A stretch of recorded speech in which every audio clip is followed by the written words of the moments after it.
Congress party మొదటి ఏడాది 2 లక్షల ప్రభుత్వ ఉద్యోగాలు ఇస్తా అన్నది. ఎంత 10,000కు మించి మీరు యువతకు తెలంగాణ యువతకు ఇచ్చిన ఉద్యోగాలు సరే ఎంతో కొంత లెక్క చెప్తున్నారు, కానీ మీ కుటుంబంలో వచ్చిన ఉద్యోగాల గురించి చెప్పట్లేదు. హరీష్ రావు గారు, కేటీఆర్ గారు, కేసీఆర్ గారు ఉద్యమంలో ఉన్నారు, వచ్చాయి. ఆ తర్వాత కవిత గారు, మీరు పదే పదే చెప్పేవాళ్ళు మేము ప్రజల్లో గెలిచొచ్చామని. కవిత గారు ఎంపీ ఓడిపోయారు, ఎమ్మెల్సీ చేశారు తెచ్చి. సంతోష్ కుమార్ గారు మీ కుటుంబ సభ్యుడే, ఆయన నేను రాజ్యసభ, అది కూడా దొడ్డిదారే కదా, అలా చేశారు. దానికి ఏం చెప్పుకుంటారు? అది కూడా ప్రధాన విమర్శ వచ్చింది మీ మీద, కుటుంబ పాలన అనేది. మరి ఉద్యమంలో కుటుంబ పాలన ఎందుకని లేదండి? అప్పుడు మీ ముగ్గురిని ఎవరు అనట్లేదు, మిగిలిన వాళ్ళ గురించి. ఆ రోజు ఉద్యమంలో తెలంగాణ వస్తుందో రాదో తెలియదు, ప్రభుత్వం వస్తుందో రాదో తెలియదు. ఆనాడు ఉద్యమంలో మాకు పేగులు దిగదాకా ప్రాణాలకు తెగించి మేము కొట్లాడితేనేమో ఆ రోజు కుటుంబం గుర్తుకు రాలేదు అధికారులకు. మరి ఇదే కాంగ్రెస్ పార్టీ నేను అడుగుతా ఉన్నా, వీళ్ళెవరండి? రాహుల్ గాంధీ, ప్రియాంక గాంధీ, సోనియా గాంధీ రాజ్యసభకు వీళ్ళు తీసుకోలేదా? మరి మమ్మల్ని విమర్శించే హక్కు ప్రియాంక గాంధీకో, సోనియా గాంధీకో, రాహుల్ గాంధీకో ఉంటుందా? ఒకటి.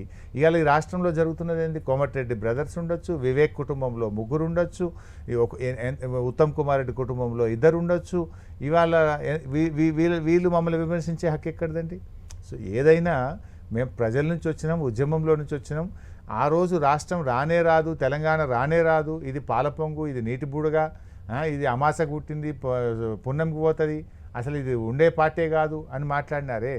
ఆ రోజుల్లో ఏమైతామో తెలియకుండా మా జీవితాలను లెక్క చేయకుండా మేము కేసీఆర్ గారి నాయకత్వంలో పనిచేసి ఇలా రాష్ట్రం సాధించినాం. సో రాష్ట్రం సాధించిన మేము ప్రజల్లో నుంచి వస్తే దాన్ని తప్పుపడితే అది చరిత్ర క్షమించదు. అయినా ఇవన్నీ కూడా రూల్డ్ అవుట్ అయినాయి. ఇవన్నీ 2004లో చెప్పారు, 2009లో చెప్పారు, వాటన్నిటినీ కాదని కూడా ప్రజలు గెలిపించారు. ఇంకోటి కళ్యాణ్ గారు, గెలుపు ఓటములకు ఒక్క విషయం ఉండదు, అనేక విషయాలు ప్రభావితం అవుతాయి. It's not one issue. So డెఫినెట్గా ఒక రాజకీయ పార్టీగా మేము కూడా ఆత్మవిమర్శ చేసుకుంటాం. ఏదన్నా ప్రజలకు నచ్చని విషయాలు మేము గతంలో చేస్తుంటే వాటిని సరి చేసుకుంటాం, ప్రజల ఆలోచనకు అనుగుణంగా నడుచుకుంటాం.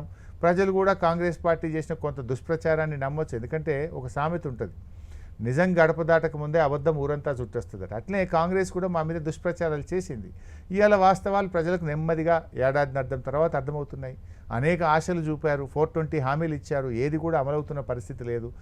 కేసీఆర్ గారు ఇచ్చిన పథకాలు కూడా కొనసాగుతలేవు. రైతు బంధు అందుతలేదు, బతుకమ్మ చీరలు అందుతలేవు, కళ్యాణ లక్ష్మి చెక్కులు వస్తలేవు, కేసీఆర్ కిట్ బంద్ అయిపోయింది.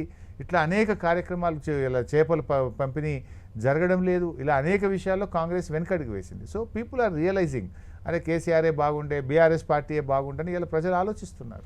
అంటే ఇంకొకటి హరీష్ రావు గారు, బీఆర్ఎస్గా మారడం అనేది, అంటే తెలంగాణను వదిలేసుకున్నారు వీళ్ళు అనే ఒక చర్చ కూడా వచ్చింది కదా, అది కారణం కాదంటారు? అసలు ఓటమిలో భాగస్వామ్యం లేదా దానికి? There may be many issues. ప్రజలు అర్థం చేసుకునే దాన్ని బట్టి కానీ ప్రజలకు మేము చెప్పుకోవడంలో కూడా మేము ఫెయిల్ కావచ్చు. మేము కొన్ని విషయాలు చేసింది కూడా చెప్పుకోలేకపోయాము, కొంత ప్రజలకు ఎక్స్ప్లెయిన్ కూడా చేయలేకపోవచ్చు.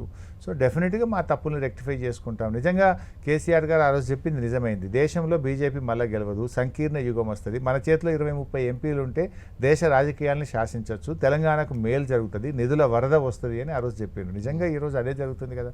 మేము ఓడిపోయాం దురదృష్టవశాత్తు. ఇవాళ ఆంధ్రప్రదేశ్లో ఎందుకు నిధులు వస్తూ ఉన్నాయి? అమరావతికి ఎందుకు వస్తున్నాయి? లేకపోతే విశాఖపట్నం స్టీల్ ప్లాంటు ప్రైవేటీకరణ ఎందుకు ఆగింది? వైజాగ్కు రైల్వే జోన్ ఎందుకు వస్తూ ఉంది? బికాస్ ఒక రాజకీయ పార్టీ, ఒక రీజనల్ పార్టీ దేశంలో ప్రధాన భూమిక పోషిస్తుంది కనుక ఇలా వస్తుంది. నిజంగా కేసీఆర్ చెప్పింది నిజమైంది. ఇవాళ బీఆర్ఎస్ పార్టీ గెలిచి ఉంటే, కొన్ని ఎంపీలు మన చేతులు ఉంటే తెలంగాణ ఎక్కడికో పోవు. ఇవాళ రేవంత్ చేతిలో ఇవాళ పురోగమన పట్టింది. కేసీఆర్ హయాము నిజంగా మేము అనుకున్న విధంగా ఉంటే ముందుకు పోయేది. సరే, దాన్ని ప్రజలకు మేము చెప్పుకోవడంలో ఫెయిల్ అయినామా, ప్రజలు అర్థం చేసుకోవడంలో ఫెయిల్ అయినారా? సంహౌ ఇవాళ నష్టం ఎవరు జరిగింది? తెలంగాణకు జరిగింది.